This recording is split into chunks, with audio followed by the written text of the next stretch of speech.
सहारनपुर के शेखुल हिंद मौलाना Mahmood Hasan medical college को AIIMS जैसी सुविधाएं दिए जाने की मांग को लेकर सहारनपुर में सोमवार को हकीकत नगर स्थित धरना स्थल पर जनता देश संगठन ने एक दिवसीय धरना दिया, जहां पर उन्होंने कहा है कि अगर हमारी मांग जल्द ही पूरी नहीं हुई तो वह अनिश्चितकालीन धरना देने को भी मजबूर होंगे, जिसका जिम्मेदार शासन प्रशासन खुद होगा। ये जनता देश संगठन के माध्यम से पीजीआई की मांग कर रहे हैं हम लोग।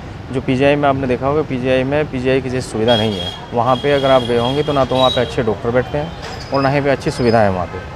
अगर वहाँ पे अच्छी सुविधा मिल जाए तो हमें मेरे ख्याल में दूर दराज जाने की ज़रूरत नहीं पड़ने की, क्योंकि आपने देखा होगा कि जब हमारे यहाँ पे पीजीआई बना हुआ है तो हमें चंडीगढ़ जाने की ज़रूरत क्यों पड़ रही है। अगर पीजीआई हमारे यहाँ पे बना हुआ है तो हमें ऋषिकेश जाने की ज़रूरत क्यों पड़ रही है। अगर पीजीआई हमारे यहाँ पे बना हुआ तो दिल्ली या बराड़ा क्यों जाने की ज़रूरत पड़ रही है हमें। हमारा सवाल ये है कि जब पीजीआई यहाँ पे है तो पीजीआई में वो सुविधाएं क्यों नहीं है जो यहाँ पे होनी चाहिए। पीजीआई के बारे में अगर आप जानना चाहेंगे तो आप कभी मेरी गुजारिश है आपसे कि आप एक बार उसका दौरा ज़रूर करें, ताकि आपको पता लगे कि पीजीआई में एक्चुअली में परेशानी क्या है और लोगों को कितनी परेशानियों का सामना करना पड़े। जो लोगों को अच्छी सुविधा मिले, अच्छे डॉक्टर वहाँ पर बैठे और अच्छी अत्याधुनिक जो मशीनें हैं वहाँ पे, जैसे मतलब जो पीजीआई में है, जिसको उसका नाम दिया हुआ पीजीआई दिया हुआ उसका नाम, तो पीजीआई।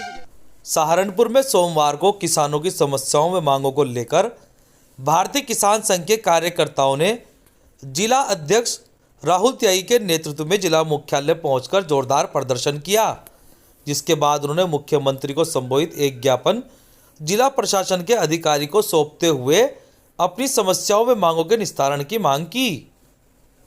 आज मूल समस्या यह है कि जिले में 64 साल के बाद में इतनी भयंकर वर्षा हुई है कि उसके कारण जो धान खेत में खड़ा था वो भी खराब होएगा, जो कटा पड़ा था वो भी खराब होएगा। और उसके कारण जो धान करे केंद्रों पर जब किसान धान लेकर जा तो इस तरह का व्यवहार कर रहे वो कर्मचारी और अधिकारी वहाँ के, तो वो गन्ने तोलते नहीं। कहे साहब हम तो 50 ही क्विंटल तोल लेंगे, कभी कहें हम तो पूरे दिन में 200 ही क्विंटल तोल लेंगे। साहब इसमें काला दाना है, इसका रंग बदल गया, तो इसमें रंग बदलने में हमारा क्या दोष है भाई। सरकार खरीद के लिए कह रही, तो ये कहने के डीएम साहब को आए कि आगे आने वाले समय में जगह जगह झगड़े होंगे और किसान झगड़े तब जा हटने का नहीं। अगर उसका धान नहीं तोला गया तो वहीं बैठ कर वहीं सड़क जाम करेंगे। डीएम साहब ने कहा, हमने डीएम साहब को कहा, आश्वासन नहीं कुछ अभी मिला। हमने डीएम साहब से कहा, डीएम साहब आप जिले के अधिकारी हैं, आप प्रदेश सरकार से इसकी अनुमति लें। ये जो मानक है जिसमें 5% काला दाना, इसे बढ़ाएगा 20% करो और हमारा पूरा धान बिकना चाहिए।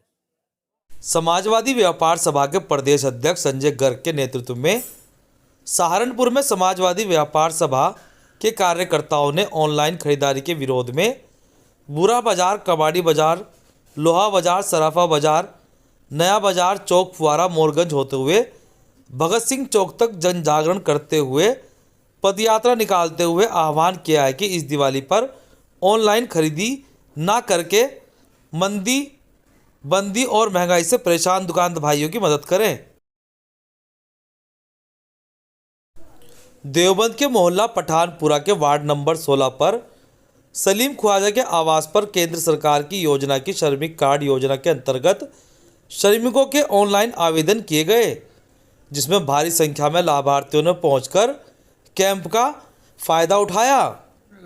ये श्रमिक कार्ड जो केंद्र सरकार की योजना है उसके लिए लगाया गया है ताकि समस्त वार्डवासियों को इसका लाभ मिल सके और आने वाले समय में भी जो योजनाएं आएंगी उसका समय समय पर कैंप लगाकर लोगों को लाभ दिया जाएगा।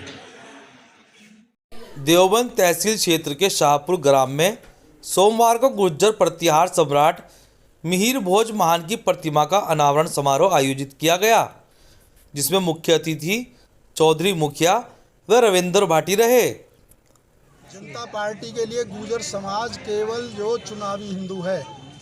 जब गुर्जर सम्राट जो चक्रवर्ती सम्राट रहे, हिंदू सम्राट रहे, जिनके परिवार ने, जिनके वंश ने कई सौ वर्षों तक देश की रक्षा की, वो उनके मुख पे कालिक पोतने में भारतीय जनता पार्टी के नेता चुप हैं और जो दोषी हैं उनके खिलाफ कोई कार्रवाई नहीं की है।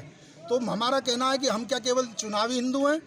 जब गुर्जरों की ज़रूरत पड़ती है, राजस्थान में 72 भाइयों को गोली मारी जब वो हिंदू नहीं थे। जब गुर्जरों के इतिहास की बात आती है उसको मिटाने का प्रयास किया जा रहा है, अब वो हिंदू नहीं है। तो इनका जो दोहरा चरित्र है उसको पूरे देश का गुर्जर समाज जान चुका है।